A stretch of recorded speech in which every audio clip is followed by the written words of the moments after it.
Olá, concurseiro, concurseira, como vai você? Tudo bem? Seguinte, temos hoje uma aula diferenciada, pensando no mercado financeiro. E pensando no mercado financeiro, eu tenho que ter a capacidade de relacionar esse mercado financeiro com o meu dia a dia, com o dia a dia do meu país, com o dia a dia do mundo. Se você parar para prestar atenção nos jornais, tanto escrito quanto na TV, você vai perceber que uma boa parte do tempo eles dedicam a essas notícias. Por quê? De uma maneira ou de outra influenciam o nosso dia a dia. Quando eu vou ao mercado fazer compras, quando eu vou a um banco fazer um empréstimo, ou quando eu vou conferir o meu saldo na poupança, ou as taxas que eu venho pagando, quando eu abasteço. O mercado financeiro às vezes tem uma linguagem que parece ser distante, parece outro mundo. É como se fosse o mercado, o mundo jurídico, está longe de nós, mas na realidade não, ele faz parte da nossa vida. E cada vez que nós vamos fazer, por exemplo, um concurso para um banco, nós precisamos estar o máximo atualizado nesse sentido, entender o seu funcionamento. Por isso que nós separamos esse tema hoje para vocês. Visões diferentes para sair da crise econômica. Primeiro, quando pensamos na palavra crise, eu quero fazer uma ressalva.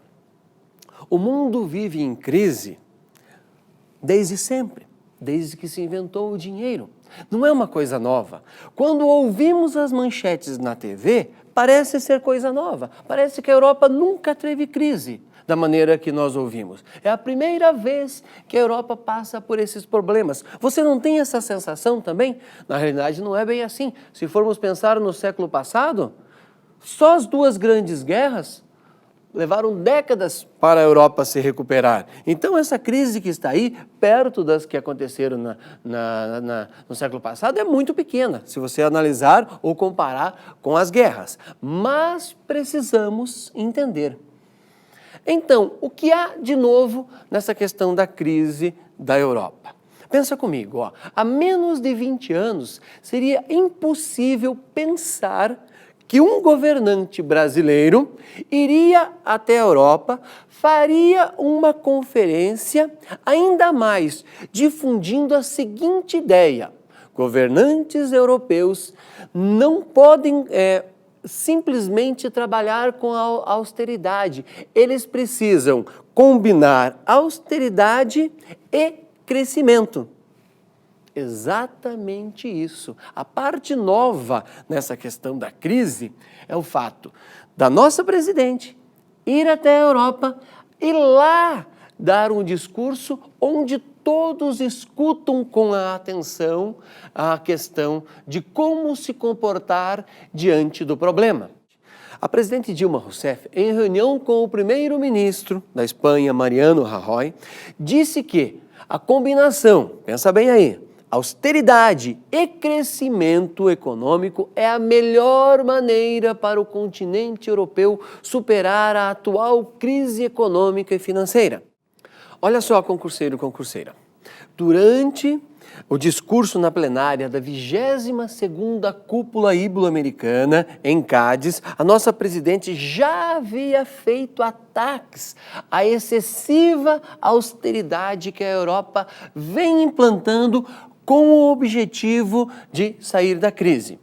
Eu quero que você pense aqui um pouquinho comigo nessa questão da austeridade. Aparece uma palavra muito bonita e sempre vem atrás de uma outra figura, entre aspas, figura de linguagem, entre aspas, aí, depois eu explico por quê. Pensa comigo aqui. Quando um economista vem à TV, ele diz: nós precisamos parar de gastar mais do que produzimos ou mais do que ganhamos. Sempre esse discurso é construído, essa figura, sempre é construída essa ideia. Mas quando pensamos em Estado, quando pensamos em um país, não é bem assim, pelo menos o que a história nos mostra. Voltando aqui a um comentário que é feito em relação ao Roosevelt, então presidente dos Estados Unidos. Reza a lenda que quando o país vivia a crise durante a questão da crise de 29, em uma reunião com os seus ministros, Roosevelt disse o seguinte: dê emprego a todos.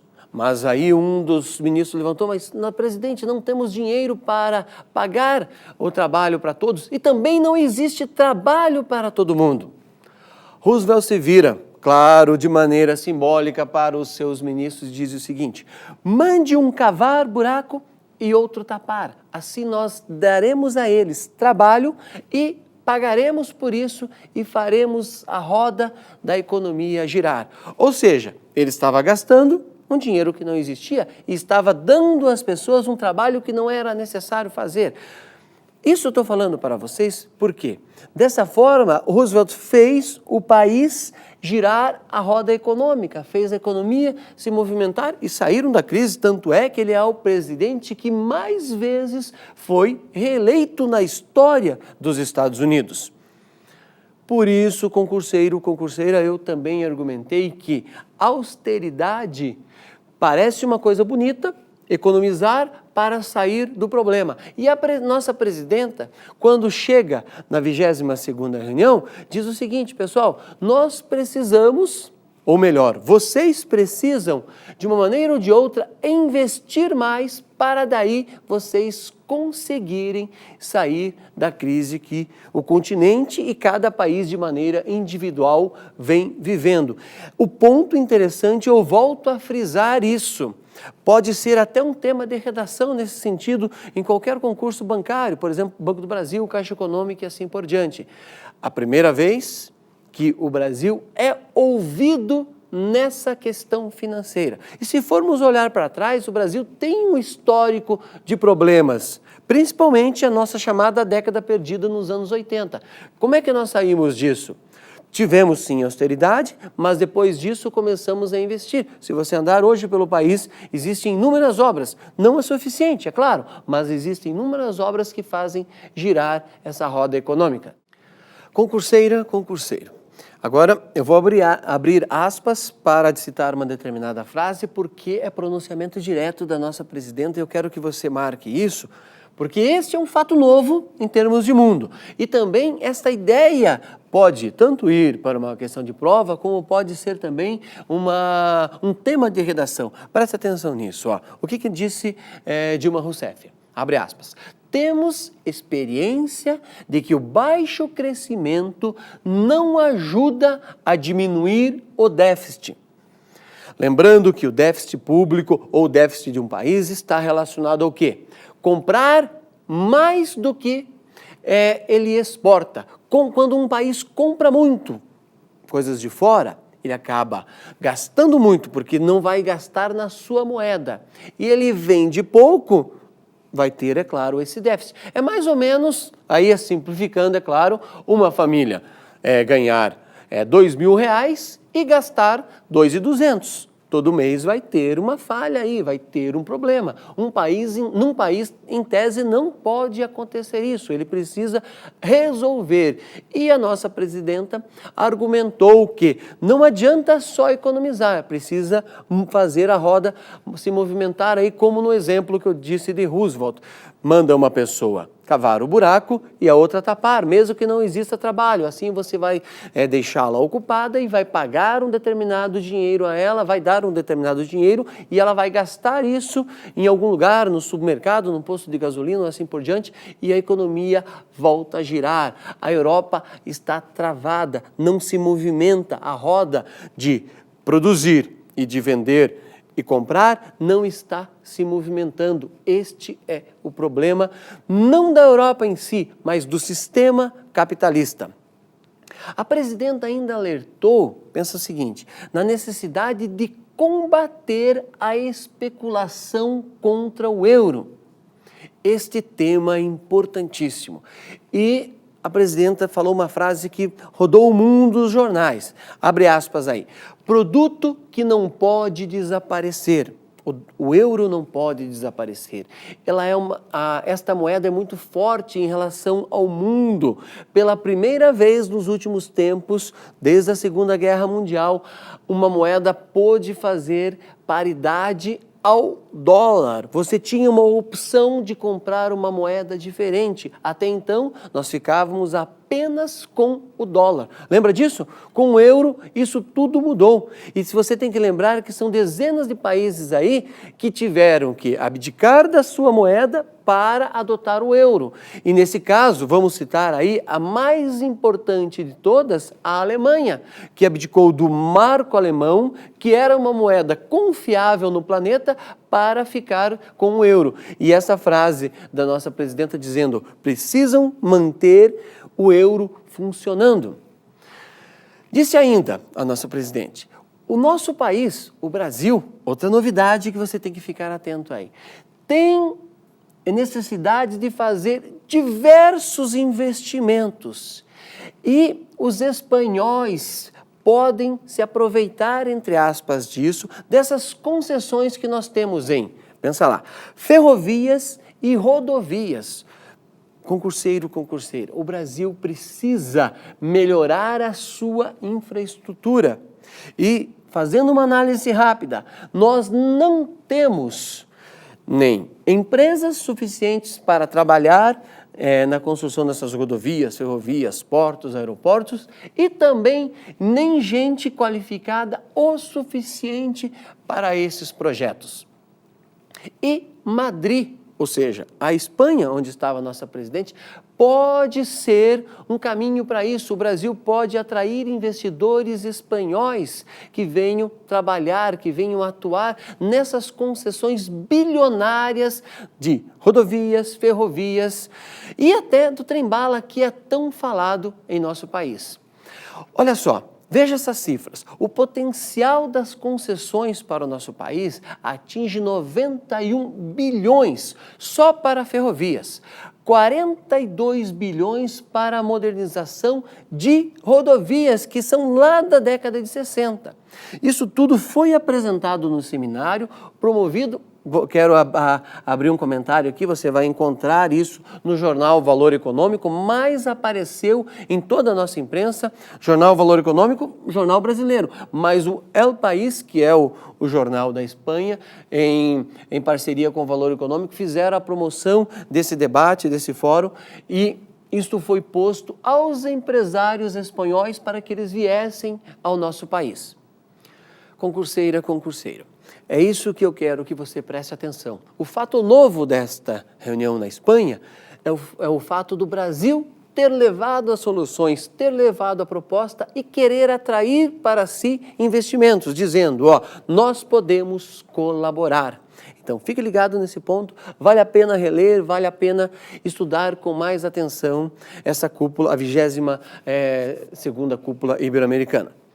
Concurseira, concurseiro. Nosso próximo tema também está relacionado à infraestrutura do Brasil, mas agora é um problema doméstico, falando dentro do nosso país. Veja lá, o IBAMA aprova a construção do megaporto de 3,5 bilhões no sul da Bahia. Consegue imaginar o tamanho da cifra, 3,5 bilhões? E investimento em um porto, que é um investimento de grande monta e que melhora a nossa infraestrutura. Quantos empregos serão gerados em cima disso? Como isso pode viabilizar a exportação de nossos produtos que têm alta competitividade fora do país e também a chegada de produtos para o nosso país? Quando a gente pensa em porto, concurseiro, concurseira, você tem que pensar também no seguinte: quando um navio se aproxima do porto, ele precisa, o mais rápido possível, embarcar o que ele veio buscar e, é claro, desembarcar o que ele trouxe, se é que ele está trazendo alguma coisa. Cada situação é uma, mas ele precisa ficar pouco tempo ali, porque o custo é muito alto. E da maneira que o Brasil está hoje, os navios perdem muito tempo para desembarcar e embarcar as mercadorias. E mesmo os caminhões, os trens que chegam aos portos, perdem muito tempo. A construção desse porto no sul da Bahia vai melhorar muito a questão das exportações e importações que o Brasil tem. Concurseira, concurseiro, esse projeto estava parado. e o Instituto Brasileiro do Meio Ambiente, IBAMA, aprovou a licença para a construção do controverso Porto Sul, em Ilhéus, no sul da Bahia. Lembre que, na matéria anterior, eu afirmei que um dos gargalos para o desenvolvimento do nosso país está justamente no sistema de transporte ou nos sistemas de transporte. Então, fique atento a esta matéria que fala sobre a construção do porto na Bahia. Concurseiro, concurseira, do ponto de vista econômico e de infraestrutura, este porto é um dos mais importantes para o nosso país e um dos mais problemáticos. Por quê? Cada vez que você constrói um porto, o que acontece? Você tem nas margens, no litoral, você tem a questão do mangue, tem que pensar muito bem em relação a isso, porque o mangue ele acaba sustentando uma boa parte da vida marinha, ou a maior parte da vida marinha. Se você construir um porto e você destruir a vida marinha que tem ali ao redor, você pode comprometer várias comunidades que vivem próximo a isso. Por isso que a construção desse porto levou um bom tempo para ser liberado em relação ao IBAMA. O sinal verde dado pelo IBAMA para a construção do Porto Sul, que é considerado um mega complexo portuário a ser construído em Ilhéus, no sul da Bahia, tem gastos estimados, pensa aí, em 3,5 bilhões e área total de 1,8 mil hectares. Porto Sul é definido como um empreendimento crucial, veja bem, crucial para viabilizar o escoamento de minério do sertão baiano, por ser destino final da ferrovia de integração oeste-leste, malha que está sendo construída pela estatal Valec. Vale a pena também relacionar essa questão do porto e da construção da ferrovia. O Brasil volta agora, esta parte é interessante aí, volta agora a reinvestir, a investir novamente na construção de ferrovias, que todos sabemos é um transporte mais barato, mais eficaz, torna os nossos produtos mais competitivos. Em vez de você pegar uma mercadoria de caminhão e levar até o porto, que é demorado, é mais caro, acidente, as nossas estradas são ruins, você leva com o trem, que consegue uma capacidade muito maior por um preço menor. Concurseiro, concurseira, em relação a este porto, a construção dele sempre foi muito criticada por ambientalistas e moradores locais. Veja, quando nós pensamos em EIA-RIMA, você não pode construir uma obra sem fazer uma consulta, por exemplo, ao IBAMA e também aos moradores locais e os ambientalistas que sempre participam. Por quê? O projeto contempla a construção de 2 terminais. Um terminal é público e outro privado. E ele vai escoar também a produção de uma mineradora chamada Bamin, que é Bahia Mineração, e um porto em alto mar, distante aproximadamente 3,5 km da costa, como se você construísse uma ponte. Por que isso? Numa parte mais longe da costa, você consegue uma profundidade maior e automaticamente navios com calado maior, que é aquela parte que fica embaixo da água, navios então com calado maior podem se aproximar desse terminal e embarcar os seus produtos. Concurseira, concurseiro, importante isso. Tá? É impossível construir uma obra sem que se provoque algum dano ambiental. O problema está em se conseguir um meio termo, promover o desenvolvimento econômico com o menor dano ambiental possível. Segundo informações do jornal Valor Econômico, o órgão ambiental impôs ao governo baiano 19 ações compensatórias, além da implantação de 34 programas ambientais. Só assim ele vinha a liberar a licença prévia para que este projeto tivesse andamento. Eu volto a frisar aqui a questão de pensar em desenvolvimento e questão da preservação. Essas duas coisas precisam caminhar juntas, porque, como eu afirmei anteriormente, é impossível, não existe obra que não cause dano. A questão está na compensatória, como foi imposto ao governo baiano. Existem sim obras compensatórias que acabam anulando ou diminuindo os danos que um porto, por exemplo, venha a causar, e vale a pena frisar a questão do mangue.